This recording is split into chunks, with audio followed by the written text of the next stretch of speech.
As we get closer and closer to Apple's March event, we are getting new information about the 3 Macs that Apple is going to release, and today we have some bad news. The very original first leaker of the notch for the 14 and 16-inch MacBook Pros just gave us new information that the laptop that we are expecting in the March event that has been filed with the ECC looks to be a base model MacBook Pro that is going to retain the same 13-inch design and screen.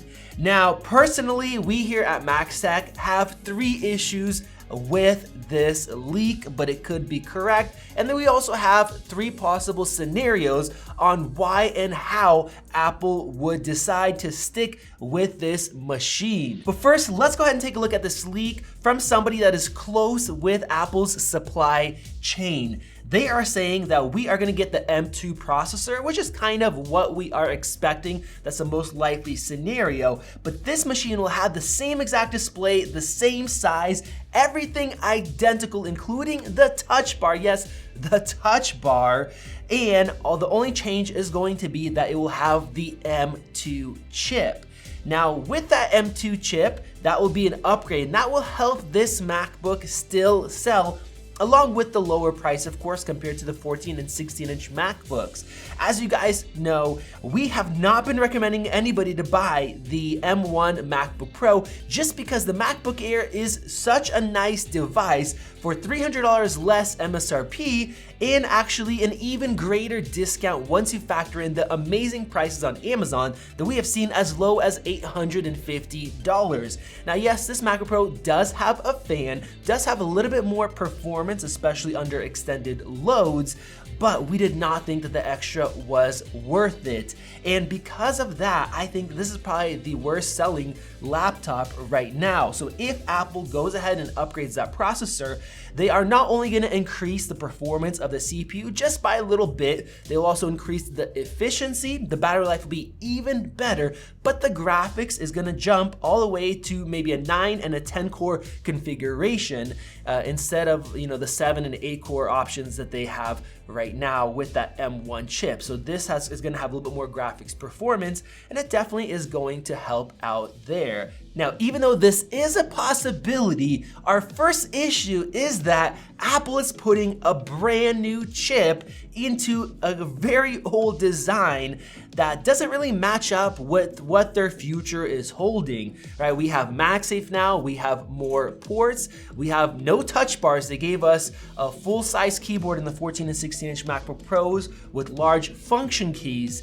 And then this would be them just saying, hey, we're gonna hold this old design, which is not our future. That seems a bit odd. Now, the second issue that we have is that as soon as the MacBook Air that's going to be redesigned and likely launching in the fall comes out, this is gonna be the last machine that holds this old design. It's gonna make it even older. And of course, that is also gonna get the M2 chip as well. So this would give this laptop a usable kind of lifespan of about 6 months before it just feels even more outdated and left in the past. That will just make it irrelevant. That's gonna really tank its value.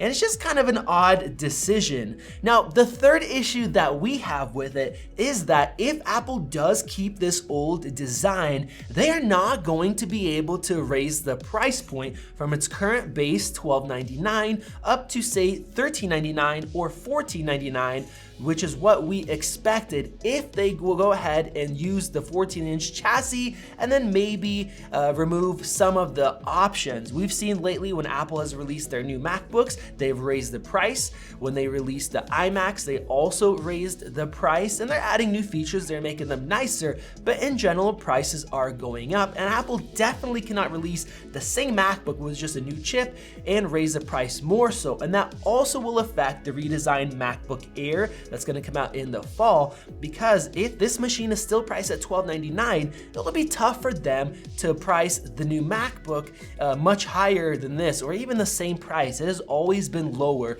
than the MacBook Pro. So if this first scenario does come to be true, I guess the benefit is for Apple, it will kind of guide more people to spend more money if they want the new redesign with the notch, with the ProMotion display, the SD card reader, HDMI, with MagSafe. It really is going to push people to spend more money. It's going to make that $2,000 price point seem like a better value. And along with that, if the scenario comes true, then the leaks from Mark Gurman that came out previously will also be correct. But he said that it could be the old design but without the touch bar, which this new leak is saying the touch bar is still here. Now, scenario number 2 could be an M2 chip coming out, but with the 14-inch new design from the MacBooks that came out last fall. This is personally what we were expecting and what we think would be better because it's going to future-proof this laptop, and they could price it at $1,500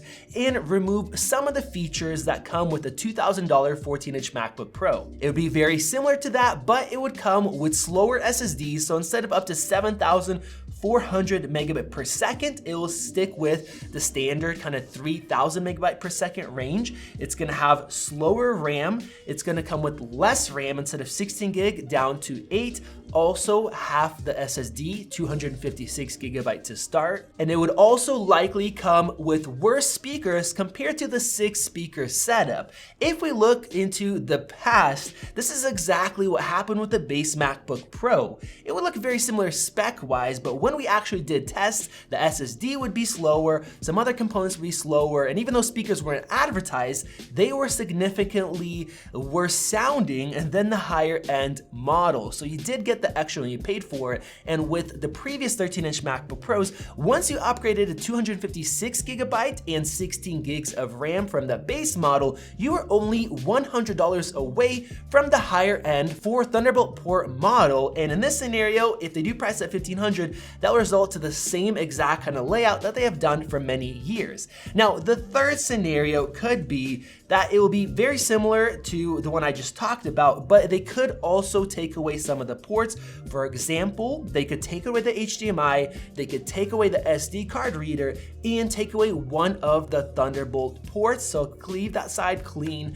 And then on the other side, you still have 2 ports there like we did in the past, and then you also have the MagSafe charger as well. So you kind of have a little bit more options than the previous 13-inch MacBook Pro. Now, of course, that would suck, but like Apple's done in the past, the base MacBook Pros did have more limitations and less ports than if you bought the more expensive one. But you guys let me know, what are your thoughts? Do you think they will really release the same 13-inch MacBook Pro with the touch bar, but just with the M2 chip? And if so, is that enough to get you to actually buy one of those machines instead of spending more on the $2,000 14-inch or waiting for the fall for a redesigned MacBook Air? I want to hear your opinions down below. Click that circle above to help us reach 1 million subscribers. Thanks for watching. This has been Max. Check out one of those great videos right over there, and I'll see you in the next video.